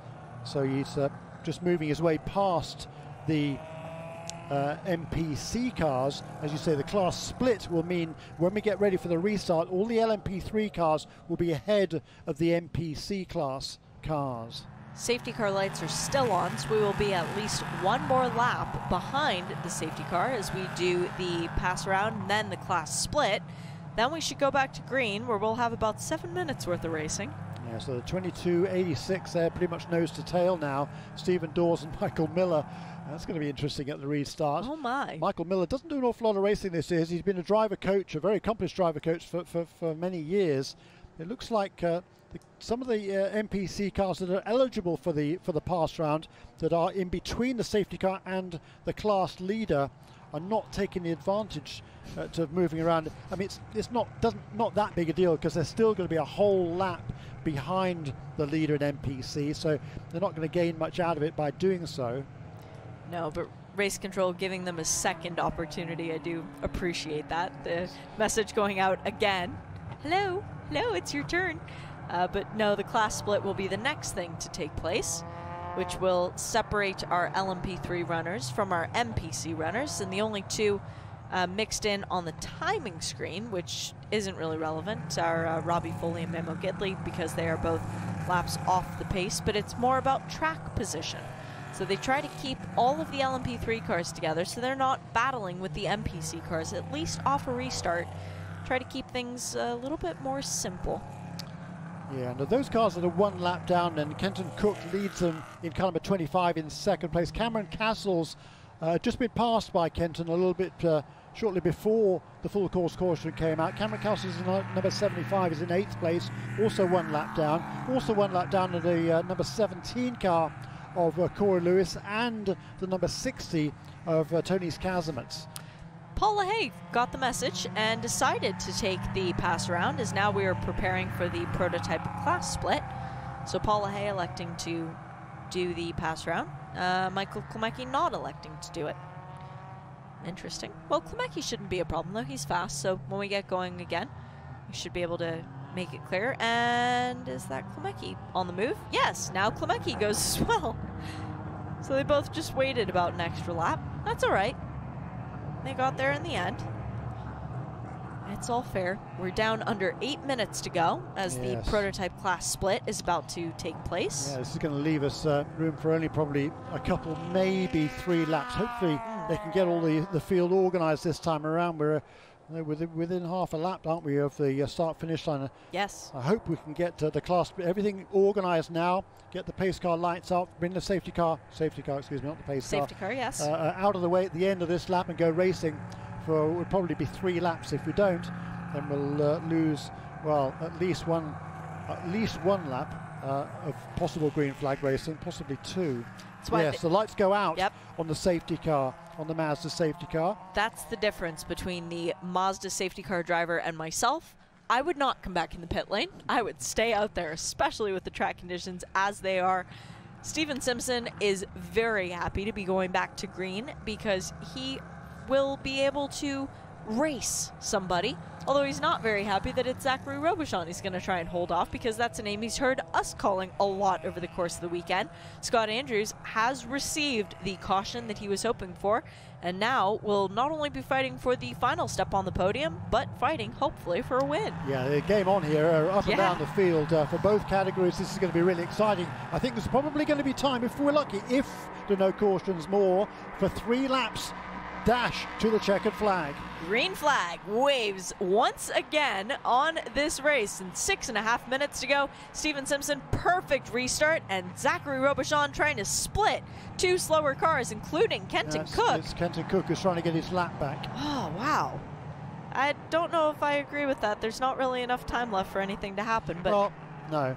In any case, Zachary Robichon with the right-hand turn signal flashing, and Steven Simpson trying to check out because he sees Kenton Cook in the rearview mirror. The two of them have no love lost from other series where they have had bumpers exchanged in the past, so Steven Simpson will want to try and put as much distance between himself and the following car as possible. Scott Andrews in the number 51, the bright yellow roof, is trying to get himself around some cars that are a little bit further back down the field, a couple laps further back. Memo Gidley, I believe, was the car immediately ahead of him. It's a really good restart there for Steven Simpson, and he'll be thrilled to see the car of Kenton Cook behind him, because he knows that he's not a threat for the win here. Kenton's just trying to make his point. Fair enough. He's a very talented young driver. There's a mistake there for, I think that was Zachary Robichon, wasn't it? Sliding wide there at Oak Tree Corner, so that's cost him even more ground to the leader, Steven Simpson. The windshield wiper is almost going lazily on the number 30 Extreme Speed Motorsport Ligier from Steven Simpson. There is no rain falling outside, but I don't think Steven wants to take a hand off the steering wheel to try and figure out where the windshield wiper button is. It's not his normal race car, so we might push a different button. Engine off. No, wrong button. Don't do that. And Steven driving his own race. He has torn off the rear mirror in the cockpit of his number 30 machine. He did figure out where that one was, and he's focusing forward. 4.5 minutes to go. That means we'll get, what, 3 laps, Jeremy, right? Yeah, 2 more, yeah. That should be good fun. Yep, it should be, 3 more laps from here, you're right. Kenton Cook is actually playing a nice tail gunner for Steven Simpson, and Zachary Robichon 1.6 seconds back. And a surprise there, but Scott Andrews did not get a good restart. He lost a lot of ground on that restart lap in car number 51. There were a lot of cars between himself and the cars ahead of him. So the class split, although it was called for, didn't necessarily have an impact, because I think there were 3 or 4 cars between himself. Lapped LMP3 cars, lapped LMP3 cars. Because there's a whole bunch of, of the top 13 cars. They're on 4 different laps. There's another spin. That's Bart Wolff at turn 1. Oh, that's not good for his championship aspirations. Michael Miller has taken the lead, by the way, in car number 86. He snuck past Stephen Dawes on that last lap, and James French now then, with that spin for Bart Wolff, will move into second. And for Stephen Dawes, he has to watch behind him because he's got a slew of LMP3 cars coming through, 4 of them in a line, all fighting for their own class positions. Michael Miller in that number 86 machine. Remember, it's been off the track a few times today, Jeremy. The 86 is a number that we've called for some lawn mowing excursions. Steven Simpson ahead of Zachary Robichon, ahead of Scott Andrews. Those are our top 3 cars with 3 minutes to go. Michael Miller in the 86, Stephen Dawes in the 22, and Bart Wolff, before he went off the track, in the number 28. It should now be James French in 3rd in the number 77, actually. Correct. So James goes from, what was that, 5th before the caution came out, and way, way down the charts to all of a sudden a podium. And that would be a double podium for Performance Tech. It wouldn't be the top step as it is right now, but at least 2 of the 3 spots would be populated by their cars. Steven Simpson, 2.5 seconds with 2.5 minutes to go. Yeah, and by far his best lap there. The track's certainly drying out of a 1 minute 55.2 for Steven Simpson. That's actually that and the restart lap of the first 2 laps. He's done under 2 minutes since he got into the car. The track definitely drying out, and he's put a bit of margin between himself and Kenton Cook just to make things a little bit safer. There was a moment for Michael Miller coming across the start-finish line where he had an LMP3 car behind him who caught up to him at a great rate of speed, and the LMP3 car didn't expect Michael to be going so slowly, nearly rear-ended him. Got a 3-car battle for 4th place now, with Andrew Evans under intense pressure from both Ben Waddell in car number 3 and TJ Fisher in car number 47. That's a battle for 4th, 5th and 6th. And that has championship implications because Ben Waddell, who shares with Maxwell Hanratty in the 3rd place, needs to stay ahead of TJ Fisher in the 47, who shares with Austin McCusker coming into the weekend 2nd in the championship points. That would have an impact, as Zachary Robichon still cannot get around Kenton Cook, and Kenton actually pulling clear away of Robichon in the IMSA Motorsports number 4. Steven Simpson is loving this right now. His yellow helmet behind the wheel of the number 30. We are at 1 minute to go as he tries to go around Bart Wolff in the number 28, the MPC car that collected a lot of what would feed probably 5 baby goats over the span of the week. A lot of grass. This for Zachary Robichon for finishing 2nd place. It's good for his team boss there, Dean Baker. This would be that pairing's 2nd win. Second win for Dean Baker in the Masters class in succession.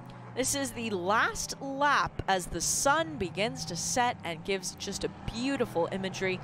Makes the black number 30 of ESM almost look a bit yellow. And Steven Simpson, you can see into the cockpit, look into his eyes at this point. It'll be a nightmare for breaking into the roller coaster, but for now, it's a photographer's dream as Steven Simpson, last time he'll have to come through turn 4 at any sort of rate of speed, because the next time he goes should be a bit more peaceful. And all of a sudden, James French, Jeremy, he is fighting to maintain his 100% winning record. Absolutely. He goes around the number 86, and a performance